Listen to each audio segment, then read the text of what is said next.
So the last unit जो हमको discuss करनी है that is about the geography of south Asia. जैसे हमने रिलियम्स को डिस्कस किया था वैसे ही हम साउथ एशिया को भी डिस्कस करेंगे। इसमें दो इम्पोर्टेंट टॉपिक्स हैं, एक है रिलेटेड टू फिजियोग्राफी, ठीक है, जो हम इस वीडियो में डिस्कस करेंगे, और एक टॉपिक है रिलेटेड टू अर्बनाइजेशन, ठीक है, तो वो नेक्स्ट वीडियो में डिस्कस करेंगे। तो आज मैं दोनों वीडियोस आपके साथ शेयर कर दूंगा। अभी ये नोट्स मैंने ऑलरेडी आपके साथ ग्रुप में शेयर कर दिए थे 9th और 10th फरवरी के आसपास, तो आप वहाँ से ले लेना, है नोट्स मिल जाएंगे। तो सबसे पहले जब हम लोकेशन एंड इंट्रोडक्शन की बात करते हैं तो हमने बताया था कि हम ओवरऑल क्या है, रिलेटिव लोकेशन कैसी है कि कॉन्टिनेंट जो है वो ऐसा कुछ ट्रायंगुलर शेप का है। साउथ एशिया की अगर हम पूरी लोकेशन देखेंगे तो वो कुछ ट्रायंगुलर शेप जैसी है, जिसके इधर अरेबियन सी है लेफ्ट में और राइट में है बे ऑफ बंगाल, और जिसके नॉर्थ में बिल्कुल नॉर्थ जो बाउंड्री है वो नॉर्दर्न माउंटेन से बनी हुई है। तो एक तरफ माउंटेन्स हैं, दो तरफ सी है, ठीक है। तो ये है, इसलिए हम इसको सब कॉन्टिनेंट भी बोलते हैं। सब मतलब कॉन्टिनेंट जैसा है। क्यों है कॉन्टिनेंट जैसा? क्योंकि कटा हुआ है दूसरे पार्ट से, दो तरफ से ओशन हो गया, एक तरफ से माउंटेन्स हो गई, तो ये पोर्शन जो है ये बिल्कुल कटा हुआ है, अलग है, इसका जो डेवलपमेंट है वो अलग तरीके से हुआ है थोड़ा। ये इंडियन ओशन है, ठीक है। अब बात करते हैं इसके मेन इंपॉर्टेंट कैरेक्टरिस्टिक की। तो क्लियरली डिफाइंड है, जो इसकी फिजियोग्राफी है वो क्लियरली डिफाइंड है, ट्रायंगुलर शेप है, इसकी जो शेप है वो कैसी है, बेसिकली ट्रायंगुलर शेप है। माउंटेन्स हैं, डेजर्ट्स हैं और ओशंस हैं। जो ट्रायंगुलर शेप है, इधर माउंटेन्स हैं, इधर ओशंस हैं, ये इंडियन ओशन, और इधर डेजर्ट्स हैं। तो ट्रायंगुलर शेप पर बहुत ही क्लियरली डिफाइंड फिजियोग्राफी है। इसको हम लैंड ऑफ ग्रेट रिवर्स भी बोलते हैं, मतलब यहाँ इंपॉर्टेंट बहुत प्रमुख नदियाँ हैं जो यहाँ से बहती हैं, तो इसको हम लैंड ऑफ ग्रेट रिवर्स भी बोलते हैं। कौन सी इंपॉर्टेंट नदियाँ यहाँ की? एक इंडस है, ठीक है, जो इंडिया और पाकिस्तान से फ्लो करती है। एक गंगा है जो इंडिया से फ्लो करती है। तीसरी ब्रह्मपुत्रा, जो तिब्बत चाइना होते हुए फिर इंडिया में फ्लो करती है, और लास्ट में वो बांग्लादेश से फ्लो करती है। तो ये तीन इम्पोर्टेंट रिवर्स हैं साउथ एशिया की। उसके बाद है birth place of many religions. यहाँ पे बहुत सारे धर्म ऐसे हैं जिनकी ओरिजिन हुआ है, जहाँ पे इनकी शुरुआत हुई है। तो हिंदुज़म क्या है, उसकी भी शुरुआत यहीं से हुई थी, साउथ एशिया से। बुद्धिस्टों की भी यहीं से हुई थी, जैनियों की भी यहीं से हुई थी, और सिक्किम सरदार जो हैं उनके भी जो रिलीजन है उसकी जो ओरिजिन है वो यहीं इसी एरिया में है। तो चार रिलीजन, हिंदू, बुद्धिस्ट, जैन और सिख। लेकिन दो इनमें सबसे इम्पोर्टेंट रिलीजन है, वो है हिंदुज़म और इस्लाम। इस्लाम का ओरिजिन यहाँ नहीं हुआ है, इस्लाम आया है वेस्ट एशिया से। लेकिन यहाँ पे दो जो सबसे बड़े रिलीजन जो फॉलो किए जाते हैं, जो दोस्तों सबसे इम्पोर्टेंट रिलीजन है, वो है हिंदुज़म और इस्लाम। हिंदू लगभग हर देश में मिलेंगे साउथ एशिया के, ऐसे ही इस्लाम भी जो है लगभग हर देश में मिलेगा साउथ एशिया के। बेसिकली साउथ एशिया जो है 7 कंट्रीज से बना हुआ है, इंडिया, पाकिस्तान, नेपाल, भूटान, बांग्लादेश और श्रीलंका। इसमें एक आप ऐड कर सकते हो, वो है बेसिकली मालदीव। मालदीव को भी हम जनरली साउथ एशिया का ही पार्ट मानते हैं। अगर हम सरफेस की बात करें तो लगभग अर्थ का 3% एरिया जो है साउथ एशिया में आता है।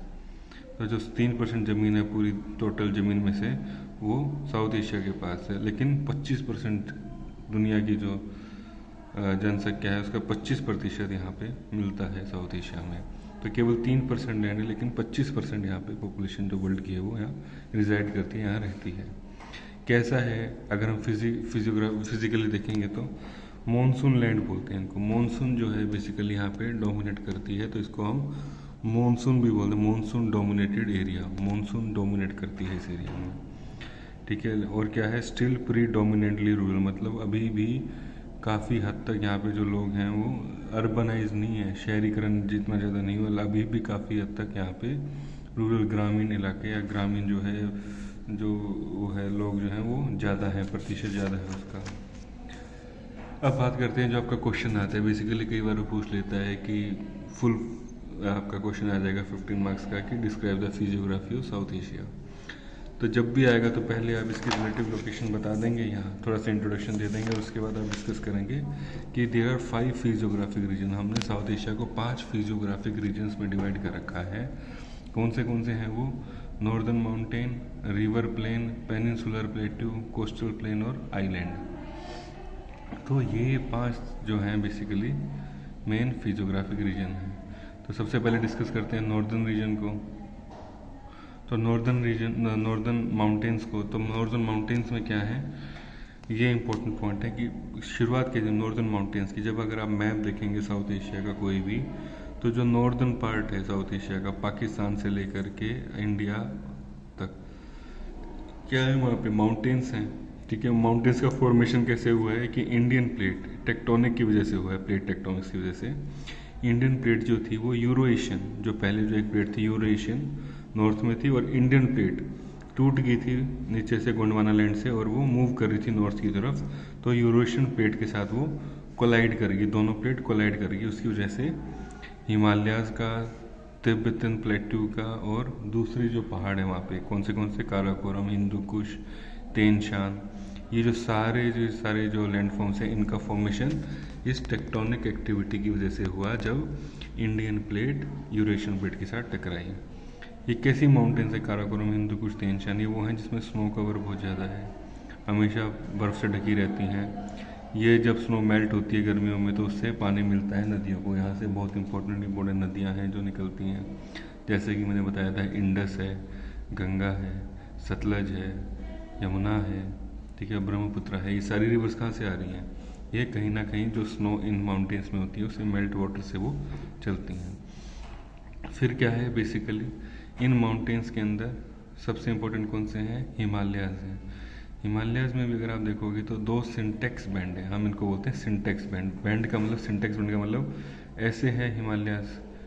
ठीक है, अभी जैसे ही नॉर्थ ईस्ट में जाते हैं, या असम, अरुणाचल प्रदेश का एरिया, तो यहाँ से क्या होता है, एकदम से बैंड पड़ जाता है ऐसे, तो इसको बोलते हैं सिंटेक्शियल बैंड। ऐसे ही पाकिस्तान में क्या है, जो हिमालयाज हैं तो ये एकदम से ऐसे बैंड हो जाते हैं। तो बेसिकली 2 सिंटेक्शियल बैंड हैं, एक वेस्ट में है माउंटेन्स में, एक ईस्ट में है हिमालयाज में।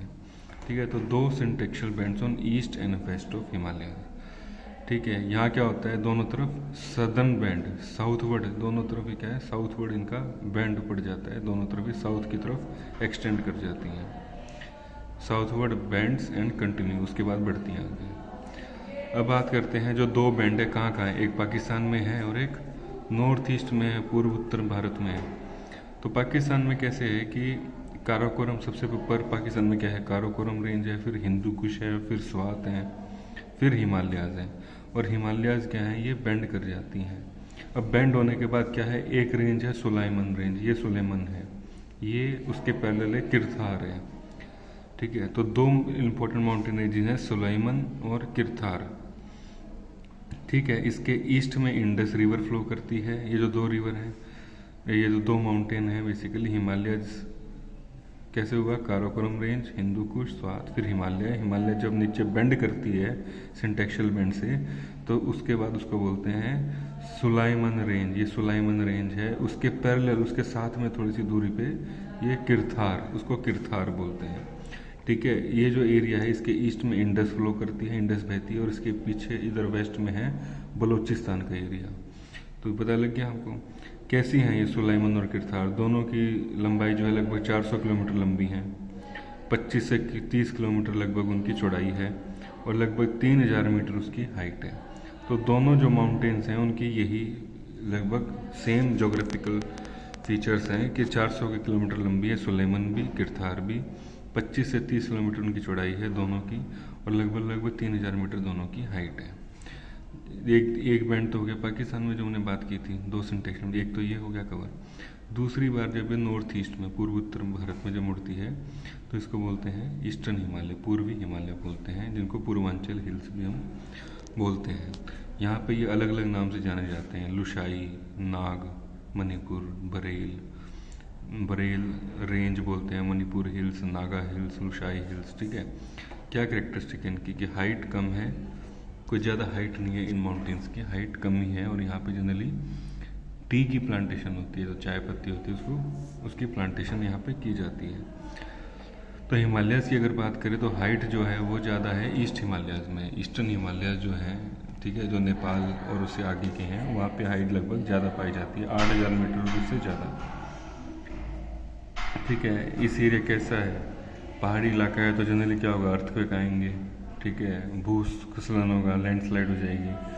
जनरली कैसा एरिया, हाइट बहुत ज़्यादा है तो लोग जल्दी से वहाँ पहुँच नहीं पाते, difficult to move about, low accessibility. Accessibility का मतलब क्या है कि आदमी जनरली इजीली वहाँ तक नहीं पहुँच पाता है, हाइट ज़्यादा होने के कारण। ठीक है, कैसा है, जब आदमी नहीं पहुँचेगा तो कैसा है, फॉरेस्टेड है, जंगल ही जंगल है। ठीक है, ईस्ट में जो पूर्वी हिमालय हैं वो ज़्यादा ग्रीन है वेस्टर्न हिमालय के कंपैरिजन में, क्योंकि वहाँ नमी ज़्यादा रहती है। इन्हीं माउंटेन्स के बीच में दो इम्पोर्टेंट वैलीज़ हैं हिमालयाज़ में, एक कश्मीर की वैली है वादी, और एक काठमांडू की वादी है या वैली है। ठीक है, ये दो इम्पोर्टेंट सबसे बड़ी बड़ी वैलीज़ हैं जो फेमस हैं, वर्ल्ड फेमस हैं। तो ये हो गए नॉर्दर्न माउंटेन्स। तो एक फिजियोग्राफिक रीजन तो ये है। फिर दूसरा फिजियोग्राफिक रीजन था रिवर प्लेन्स। तो इसमें हम दो में डिवाइड करेंगे रिवर प्लेन्स को, एक है इंडस रिवर प्लेन और दूसरा है गंगा एंड गंगा ब्रह्मपुत्रा प्लेन। ठीक है, या तो आप इसको गंगा ब्रह्मपुत्रा प्लेन बोल सकते हो या गंगा एंड गंगा ब्रह्मपुत्रा प्लेन। तो दो में हमने भाग में इसको बांट दिया, इंडस और ये। अगर इंडस की बात करें तो इंडस प्लेन कैसे हैं, मतलब रिवर बहती है इंडस और उसकी ट्रिब्यूटरीज। तो इंडिया और पाकिस्तान में से, इंडिया में कुछ पार्ट है इंडस का और बाकी पार्ट जो है वो पाकिस्तान से बह रहा है। लगभग 2900 किलोमीटर इसकी लंबाई है इस रिवर की, 2900 किलोमीटर। तिब्बत में एक मानसरोवर लेक है जहाँ से ये शुरुआत होती है। 5 नदी मिलके इंडस, एक जगह है मिठानकोट पे जहाँ पे झेलम, चेनाब, रवि, सतलज और ब्यास, ये पांचों नदी आकर के मिल जाती हैं मिठानकोट। ये पाकिस्तान में एक जगह है लाहौर से निकल के। इन पांचों नदी मिलके से पंजनाड बनाती हैं। पंजनाड जो है बेसिकली इंडस में मिल जाता है। तो इंडस मेन रवि है, ये इसकी ट्रिब्यूटरीज हैं, झेलम, चेनाब, रवि, सतलज और ब्यास। ये पांचों मिल जाती हैं मिठानकोट पे और पंजनाड पे ये इंडस के साथ मिल जाती हैं। तो कैसा है, बहुत बड़े बड़े एक्सटेंसिव एलुवियल प्लेन है। एलुवियल मतलब एलुवियल सोइल वाले, तो बड़ी उपजाऊ ज़मीन है, बड़े बड़े प्लेन है, एक्सटेंसिव बड़े एरिया में। पूरा पंजाब जो है, वेस्ट पंजाब जो है पूरा एग्रीकल्चर के लिए फेमस है। बड़े प्लेन एरिया है, पंजाब है, सिंध है और फिर अरेबियन सी। ठीक है, तो ऐसे पाकिस्तान में अगर आप जाओगे, इंडिया के अगर बॉर्डर से देखोगे तो पहले पंजाब है, फिर सिंध है और फिर ये अरेबियन सी है। तो ये वाला एरिया जो इंडिया से सटता हुआ एरिया है कुछ हद तक, जहाँ से इंडस फ्लो कर रही है, वो पूरा इंडस प्लेन के नाम से जाना जाता है। अब बात करें गंगा एंड ब्रह्मपुत्रा प्लेन की, तो कैसे हैं, इनको ग्रेट इंडियन प्लेन्स भी बोला जाता है। ग्रेट इंडियन प्लेन्स कैसे हैं, बहुत मोटी परत है। अभी मिट्टी जो है ना, काफ़ी 6-7 किलोमीटर नीचे डेप्थ तक मिट्टी, बहुत ही अच्छी क्वालिटी की एलुवियल डिपॉजिट्स हैं, मतलब बहुत अच्छे डिपॉजिट्स हैं मिट्टी के, जिसकी वजह से यहाँ पे एग्रीकल्चर बहुत अच्छे से होती है। पूरे हर साल यहाँ पे फ्लडिंग होती है, बाढ़ आती है और नया डिपॉजिट आता रहता है। तो पहाड़ों से रिवर आ रही है, अपने साथ नया डिपॉजिट लेके आती है, नया मटेरियल लेके आती है और वहाँ डिपॉजिट करती रहती है। तो नया मटेरियल कैसा होगा, ज़्यादा फर्टाइल होगा, उसके अंदर ज़्यादा फर्टिलिटी होगी, तो इस वजह से वहाँ पे एग्रीकल्चर बहुत अच्छी होती है। तो एग्रीकल्चर लैंड की तरह हम इसको यूज़ करते हैं। तो ग्रेट इंडियन प्लेन के नाम से जाना जाता है। एलुवियल के बड़े बड़े डिपॉजिट्स हैं, हर साल बाढ़ आती है और नया डिपॉजिट हो जाता है, उसकी वजह से यहाँ की फर्टिलिटी बढ़ जाती है, इसलिए हम इसको एग्रीकल्चर लैंड की तरह यूज़ करते हैं। इसका स्लोप कैसे है, नॉर्थ वेस्ट से साउथ ईस्ट की तरफ। ठीक है, तो उत्तर पश्चिम से दक्षिण पूर्व की ओर है, ऐसे ऐसे कुछ ये फ्लो है।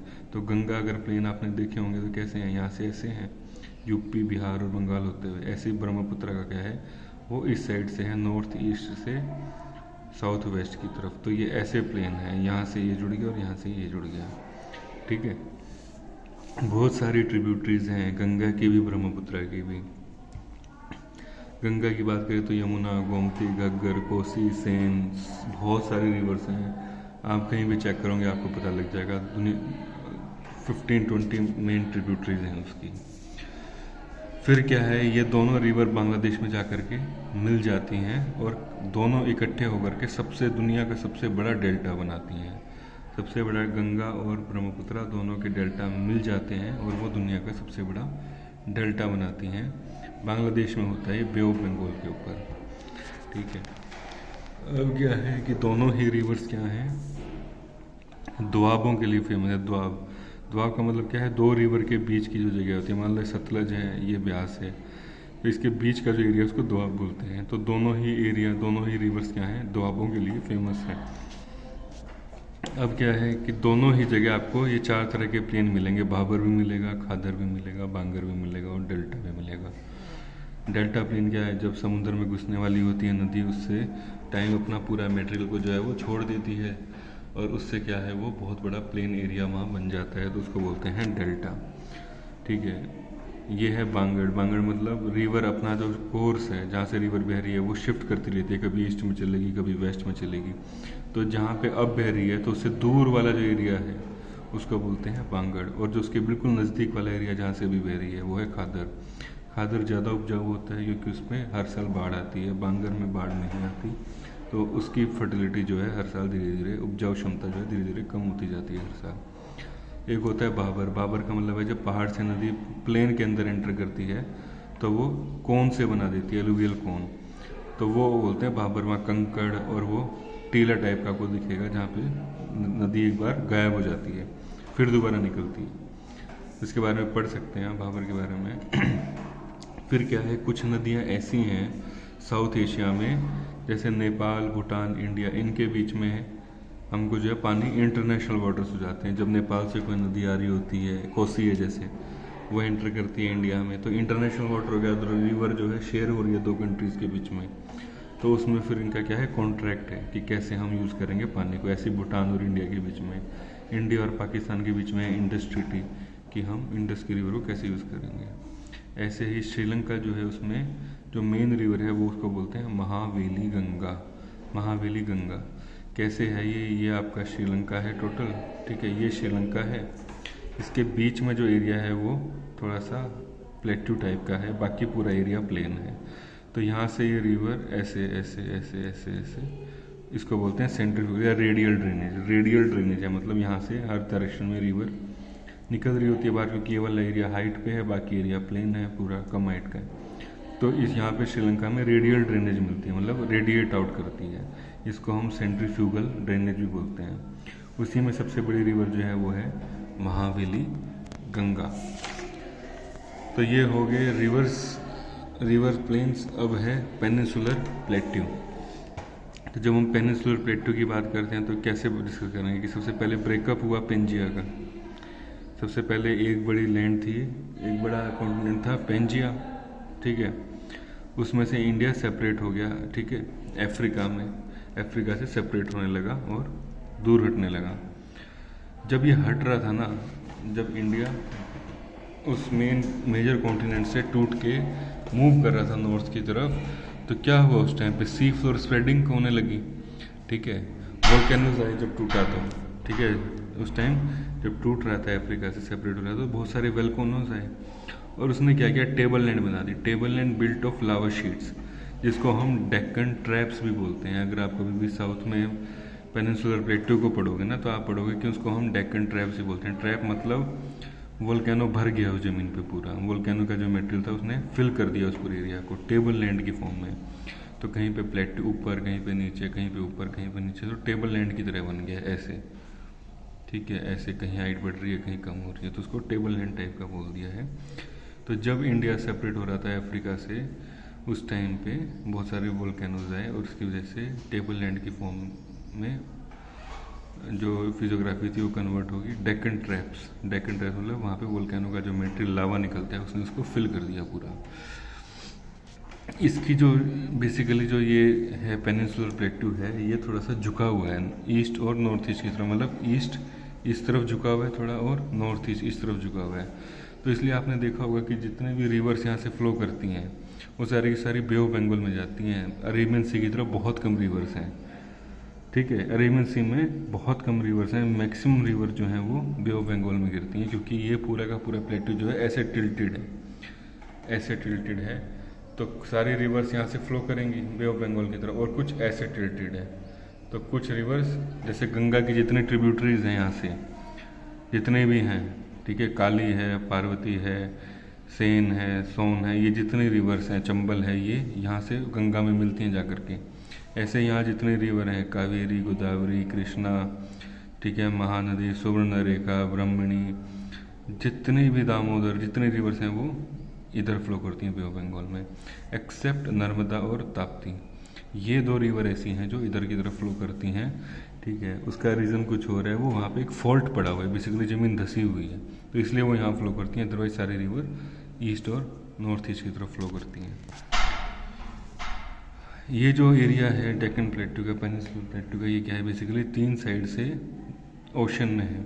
एक साइड अरेबियन सी है, एक साइड पे बे ऑफ बंगाल है, एक तरफ इंडियन ओशन है, तो तीनों तरफ वाटर है इसके।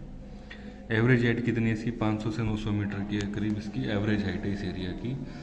वेरी स्टेबल, पुराना एरिया है, ठीक है, तो वहाँ पे ना अर्थक्वेक वर्थक्वेक कुछ नहीं आते, पुराना लैंड मास है, ठीक है। और उसका इरोजन बहुत ज़्यादा हो रखा है, काफ़ी हद तक वो इरोडेड है, तो इसको हाईली डाइसेक्टेड बोलते हैं।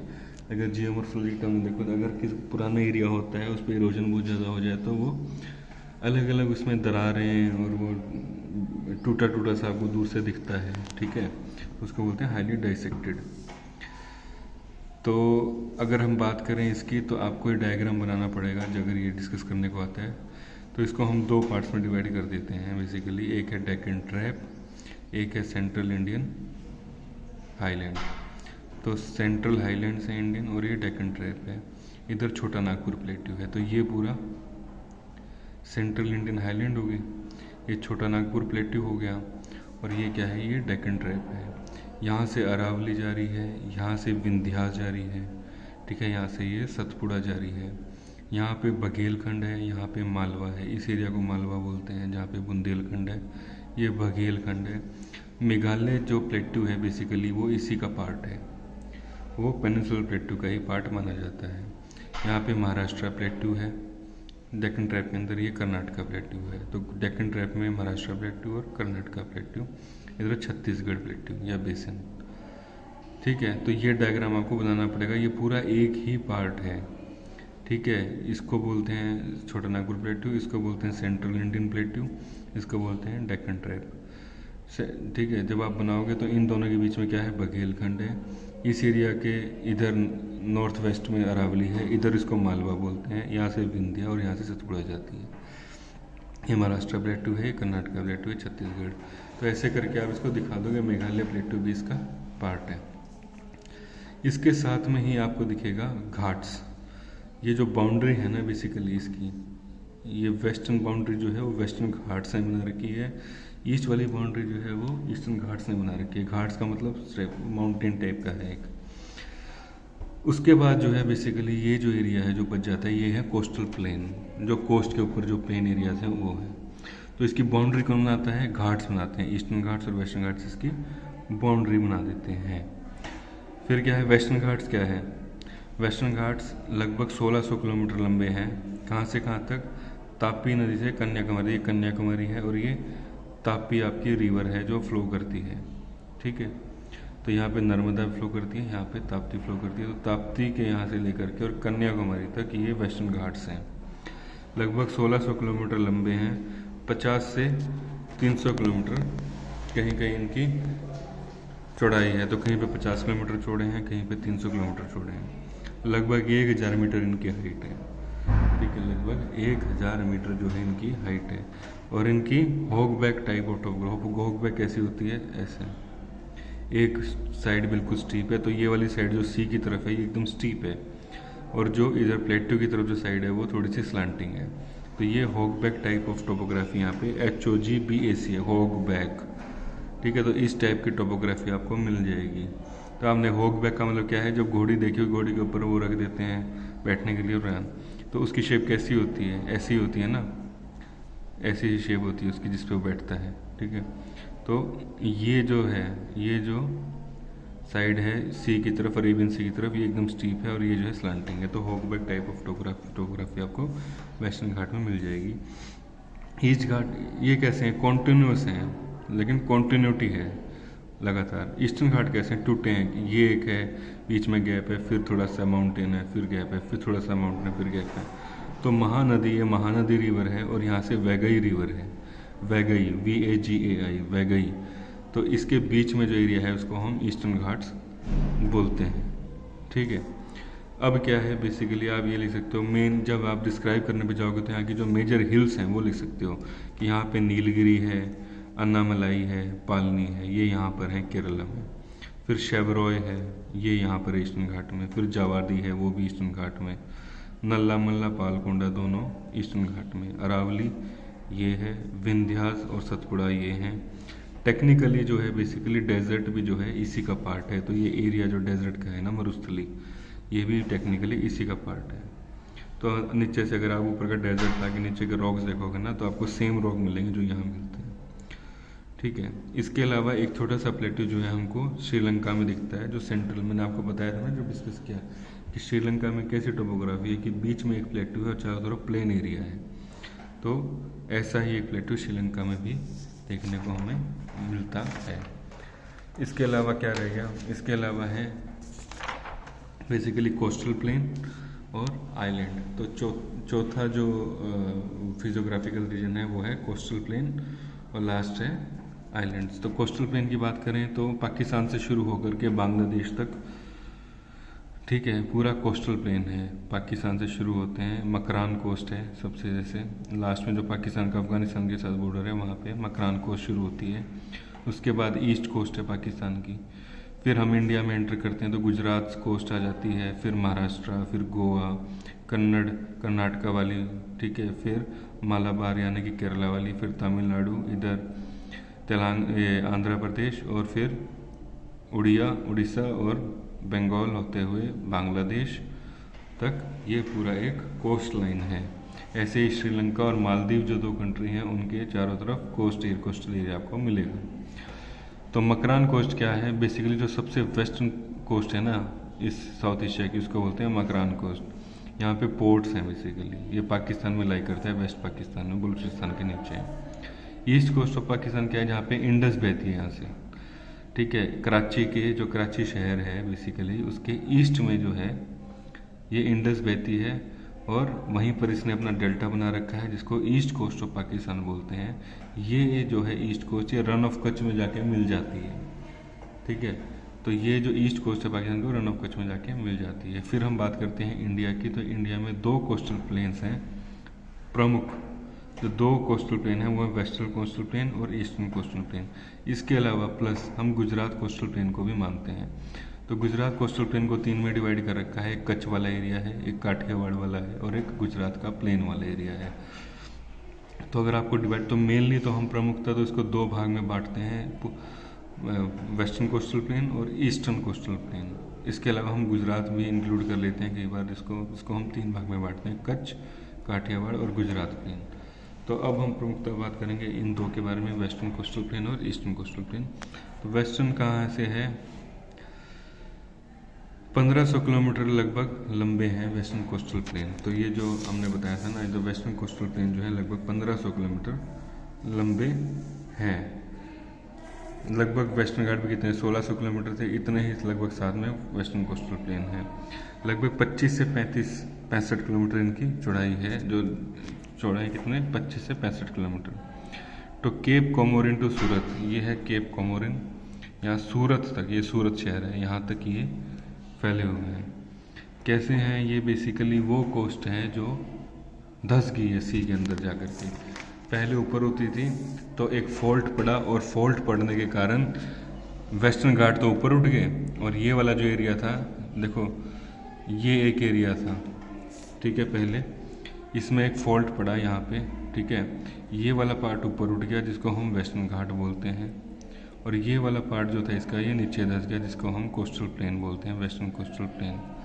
तो ये कैसा है, ये सबमर्ज पार्ट है, ये इमर्ज पार्ट है, ठीक है। तो फॉल्ट टाइप के, इसलिए हम यहाँ पे होगबैक टाइप ऑफ टोपोग्राफी बोलते हैं वेस्टर्न घाट की, कि जो इस तरफ, जो सी की तरफ जो फेसिंग है वो एकदम स्टीप साइड है, और ये वाला एरिया कैसा है, ये धंस गया है एकदम नीचे फॉल्ट की वजह से। तो सबमर्जेंस है, समर्ज है, इसलिए हमको ज़्यादा चौड़े कोस्टल प्लेन नहीं मिलते यहाँ पे। उनकी जो चौड़ाई है वो कम ही होती है, नैरो होती है, लेकिन समर्ज है, धंसे हुए हैं।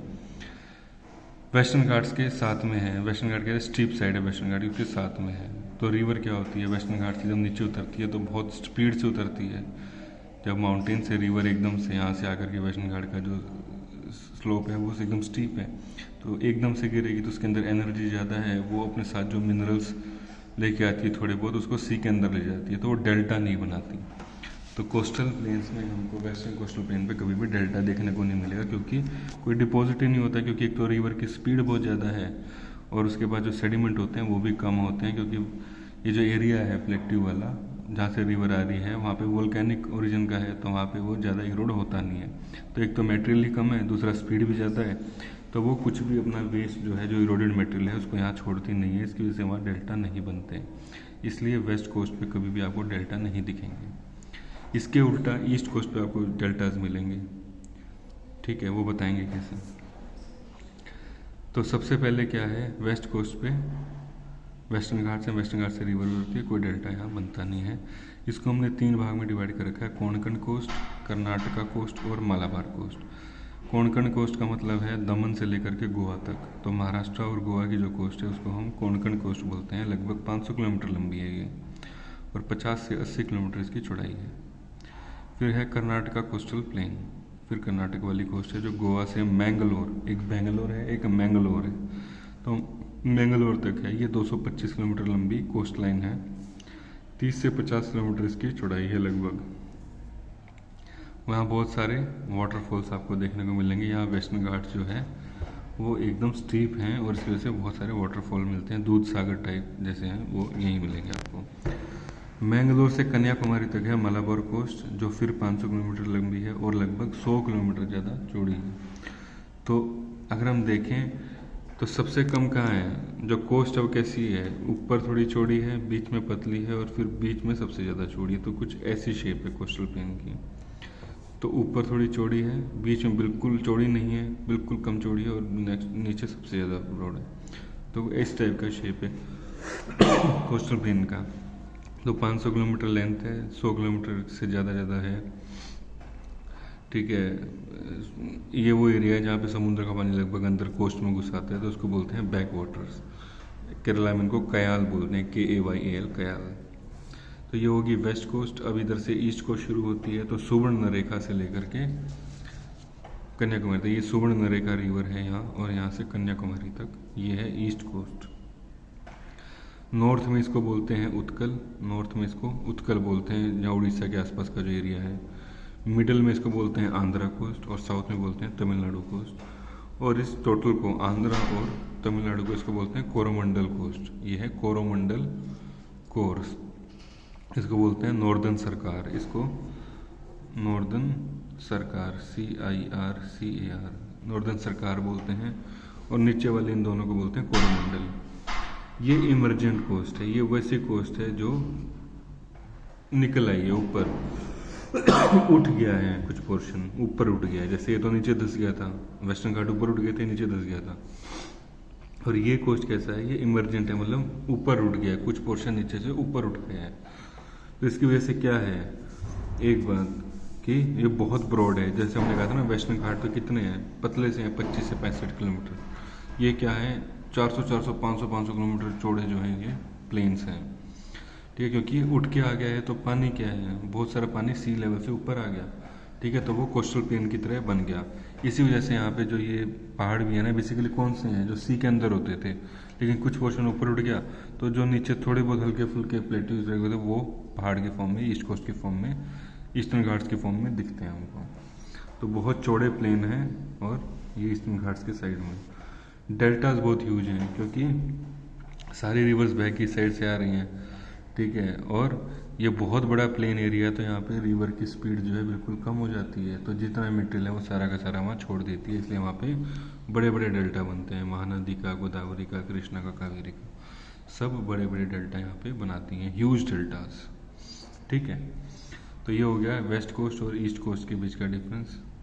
फिर क्या है कोस्टल प्लेन ऑफ बांग्लादेश। ये क्या है, बहुत ही इसकी हाइट बहुत कम है, 10 मीटर से भी नीचे है।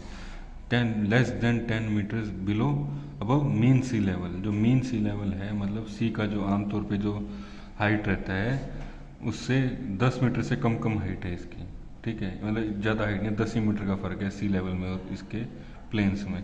तो बाढ़ बहुत ज़्यादा आती है, पानी अंदर आ जाता है समुद्र का बहुत। 2 डेल्टास हैं, गंगा और ब्रह्मपुत्र दोनों मिल जाते हैं बांग्लादेश में। सबसे दुनिया का सबसे बड़ा डेल्टा बनाते हैं गंगा प्लस ब्रह्मपुत्र मिलके। ऐसे ही श्रीलंका का जो कोस्टल है, ठीक है, तो वो क्या है लगभग 30 मीटर ऊपर है सी लेवल से। तो ये 10 मीटर, इसलिए अगर क्लाइमेट चेंज होता है, सी लेवल राइज होता है, तो बांग्लादेश को बहुत दिक्कत आने वाली है। श्रीलंका फिर भी 30 मीटर ऊपर है, इसके कोस्ट जो है। तो एक जाफना वाला एरिया है, तो श्रीलंका जो है ये जो एरिया है ये जाफना का है। यहाँ जो है लाइमस्टोन मिलता है लगभग, तो लाइमस्टोन जैसी कोस्ट है। और ये जो एरिया है नॉर्थ ईस्ट का और साउथ वेस्ट का, यहाँ पे रॉक की जो क्लिफ्स हैं, बेसिकली जो कोस्ट है वो रॉक की उसमें ज़्यादा पाई जाती है, रॉकी टाइप की। और जो लास्ट फिजियोग्राफिक रीजन है वो है आइलैंड्स। तो एक है अंडमान एंड निकोबार जो बे ऑफ बंगाल में मिलते हैं, एक है लक्षद्वीप जो अरेबियन सी में मिलते हैं, तीसरा है श्रीलंका, चौथा है मालदीव्स। तो अंडमान निकोबार के बीच में क्या है, अंडमान और निकोबार 2 बड़े बड़े आइलैंड ग्रुप्स हैं। तो कुछ आइलैंड मिलके अंडमान मिलाते हैं, कुछ मिलके भी निकोबार मिलाते हैं। इनको डिवाइड करता है 10 डिग्री चैनल। ये दोनों एक दूसरे से डिवाइडेड हैं, 10 डिग्री चैनल है जो इनके बीच से जाता है। 10 डिग्री चैनल मतलब 10 डिग्री नॉर्थ लैटिट्यूड जो है वो यहाँ से जा रहा होता है। कुछ आइलैंड यहाँ, इसको अंडमान को जो है 4 मेन पार्ट्स में डिवाइड करते हैं, North Andaman, Middle Andaman, South Andaman और लिटिल अंडमान। निकोबार है ऐसी, कार निकोबार, लिटिल निकोबार, ग्रेट निकोबार। तो कार निकोबार, ग्रेट निकोबार, लिटिल निकोबार, ठीक है। ऐसे ये कुछ इसमें आइलैंड्स ऐसे हैं जो वोल्केनोज हैं।